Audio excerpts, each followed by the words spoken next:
Moments of Truth with Andrew Marks, co-founder of Success Hacker. Today I have with me Marc Ray, head of customer success at Chainanalysis.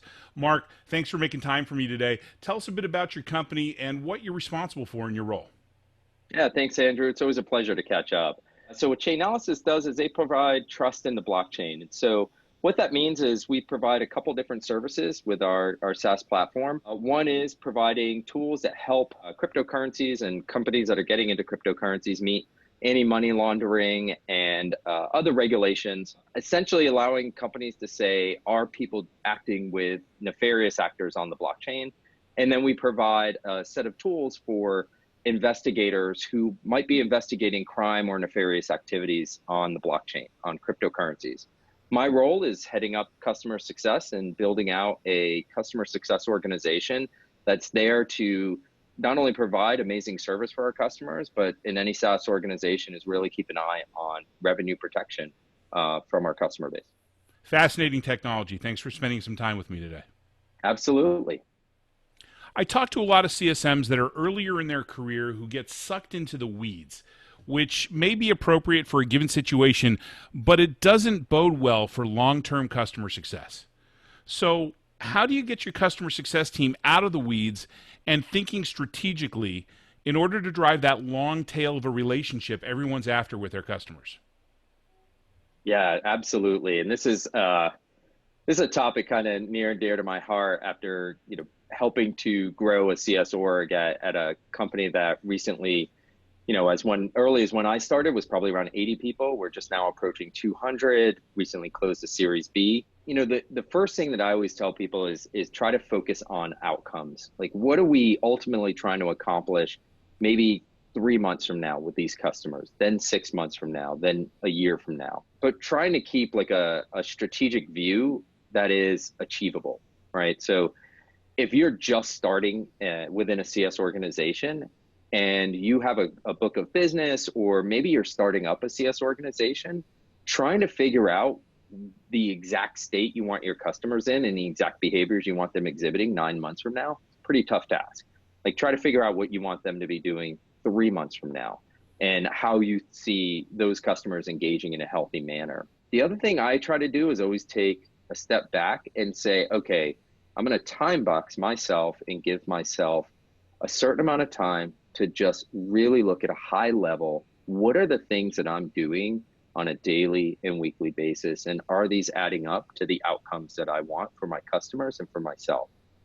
So it may mean that you have certain clients that have a lot of asks and a lot of questions about your product and so forth. And they're sort of taking up a lot of your time. And so there are ways that you can handle those sort of like micro areas where you're getting pulled into the weeds by, for instance, maybe even doing time boxing and having those customers on like a weekly or bi-weekly call, knowing full well that great, they have their dedicated hour of time versus taking up 3 hours a week. The other is understanding the actual level of engagement you can give customers at that point in time. So if you're building a CS org, you may be in the process of hiring out your CS team, knowing full well that you can't give every customer X amount of time per week. So scaling your engagement practices and really looking at what you're doing on a week by week basis and knowing that that's going to change.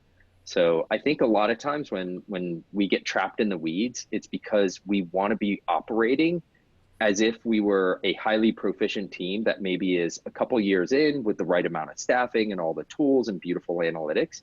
And you just have to agree to yourself that you can't. So you have to figure out, what are the things that I can do to be as effective as possible right now to provide a level of service that is realistic.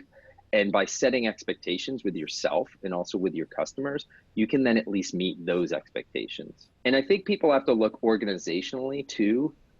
That's a big topic that I'm constantly in communication with the CS team at Chainalysis. We've gone from no dedicated CSMs to recently reaching the 7 CSM mark. We have about 10 people on the team, including other technical resources, and we're still growing. And we still probably are at a point where there are other things that we still want to do with our customers and other programs and things that we want to accomplish, but we know we can't right now where we're at this point in time. But maybe a month from now, we can do something else. And another month from now, we can do something more. And we know that we're not going to commit to those things unless we know we have the capacity to do them. I think the biggest thing, and this is like even a personal thing that I do, is I always, it sounds a little hokey. It's like, I'm just going to give myself this time, which means I'm going to give myself time to figure out things. And I'm going to step away from the weeds for, even if it's 2 hours, to really take a holistic look at the situation. I think it really does come down to like making sure you're constantly refocusing and reevaluating, even if it's a weekly basis, and making sure that you're working towards outcomes, and then just agreeing what can we realistically do at this point in time for our customers. You know, I love that. The whole concept of taking a step back and taking that time to analyze what you're doing. Make that part of the variable component of your customer success team. Actually, I think you and I talked about that at one point.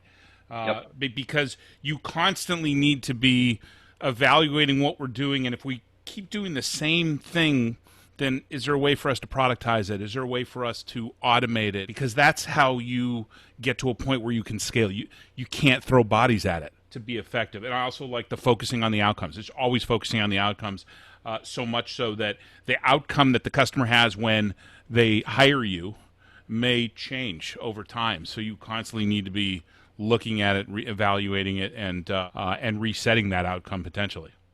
Yeah, and even the outcomes you were driving towards when you first started as a CSM within an organization might be different even as early as 2 or 3 months in.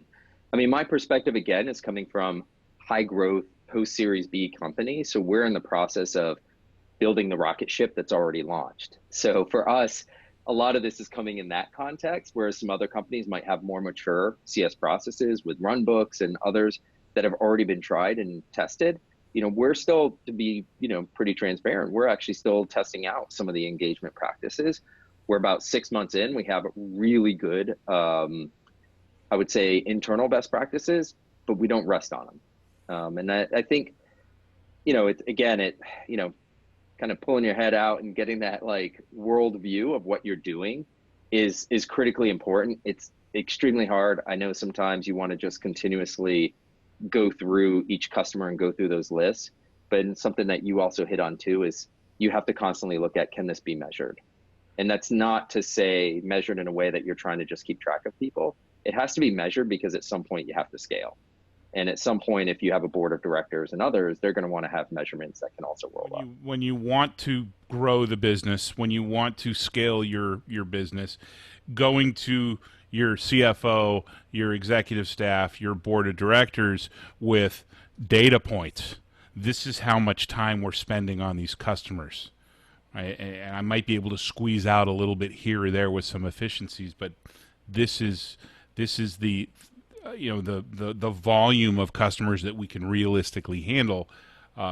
Very different than saying, I feel like we need more people. You're going to them with facts. I also like the suggestion about time boxing things. Yeah, it's the best thing I've done recently for we're going through a lot of recruiting was to just block out spaces on my calendar and give the recruiters free reign over it. Said, hey, they're orange on my calendar. If nothing else is sitting next to them, that's your time. Take it. Like, we don't have to go back and forth on scheduling anymore. And so little by little, we're doing that with our calendars.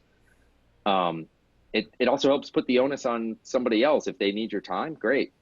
Here are boxes where you can go pick that time. And I know, and it makes it actually a lot easier on yourself because you know what your commitments are going to be. In terms of staffing, I'm glad you mentioned that because that's another one where I think you and I have talked about this a lot, where how many CSMs and what's the, you know, car load and so forth. And for me, that's always start out, you know, having a professional services background too, and doing project management and so forth. It always was like, be very truthful that like, we're going to start with a hypothesis and we're going to quickly test it. And then we'll quickly dial in. It took us about probably 2 to 3 months to really come to what we felt was a comfortable model of like how many CSMs for the amount of accounts we had, and looking at, you know, the revenue model, and then also whether they're strategic customers and the level of engagement that certain customers need. We feel really good about where we're at now with that model, but we never committed even to budgeting or CEO or anybody else in terms of like, oh, this is exactly what we need. We said, hey, here's what we think we need. We're going to take 2 months and then we'll revisit it and then we'll let you know again. And we constantly are updating our staffing plan based upon that. And eventually you'll find it comes into stasis at some point. And it's kind of the old thing. It's like in project management, the old iron triangle. Like you can try to control everything up front, but it's not going to happen. So let's just work in truth and transparency. Exactly. Let's put a stake in the ground. This is what we think, and then let's constantly be evaluating that, because as the practice evolves, as the process evolves, that's going to change things. The more you automate, the better your training is, the easier your product is to use. All sorts of forces that are going to have an impact on your staffing model. But yeah, you got to put a stake in the ground. Let's do a bottoms-up forecast so we can tell you here's what we can realistically handle here, the here and now, and let's do a top-down forecast so that we can look at, based off of the growth that we're expecting as a company, which is something that sales signs up for. This is the type of growth that customer success is going to need to follow. Yeah, that's a great point. CS needs to be absolutely tied into pipeline, verticals, segments, whatever way you're predicting your business is going to go. CS should in some way model off of that same model. If you're not, then you're always going to be playing a little bit from behind. I know we were also really successful in just making sure that we're aligned with other initiatives. Like training is something you mentioned. We have a growing training team, and we also have a growing content team. And so we actually know that both of those are going to have an effect actually on the amount of work we have to do with customers. So if you're a business that's just starting out, you may not have a lot of content and self-directed materials, but as that mature, a level of work will come off your CSMs. And maybe that doesn't necessarily change the amount of CSMs per account. Maybe it just means you're going to put more emphasis in other areas that you can now have additional resources to put those in, like QBRs or really focusing more time on even more strategic accounts. Got it. No, it's great. That's great. You pulled it back. We started with strategic and we kind of went off on a track there, but you pulled it back to strategic. I love the way you wrapped that up. Did you plan that? Yeah. Hey, it's all full circle, right? Love this it. is top of mind. At least for me, this is what I'm falling asleep thinking about at night right now, because we are in such a high, again, it just being such a high growth phase.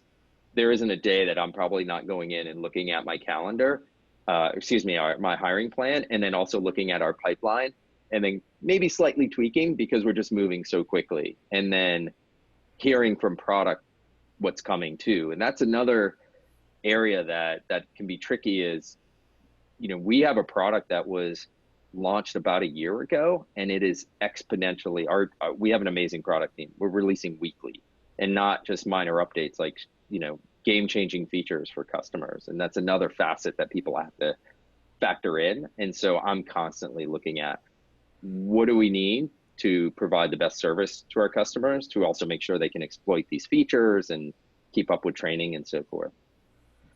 It's great to have a product team that's continuously adding value to the product for your customers, but it definitely adds a challenge on the customer success side. Keep up with that and make sure that your customers understand what that value means to them, and for customer success to connect the dots between, is this really value for this customer based off of their desired outcome. So definitely makes things more complex, but it's better all around in the long run. Cool. Thanks, Mark. Appreciate the insight, the perspective, and spending a few minutes with me talking about your experience. Yeah, thanks, Andrew. Again, it's always a pleasure to catch up.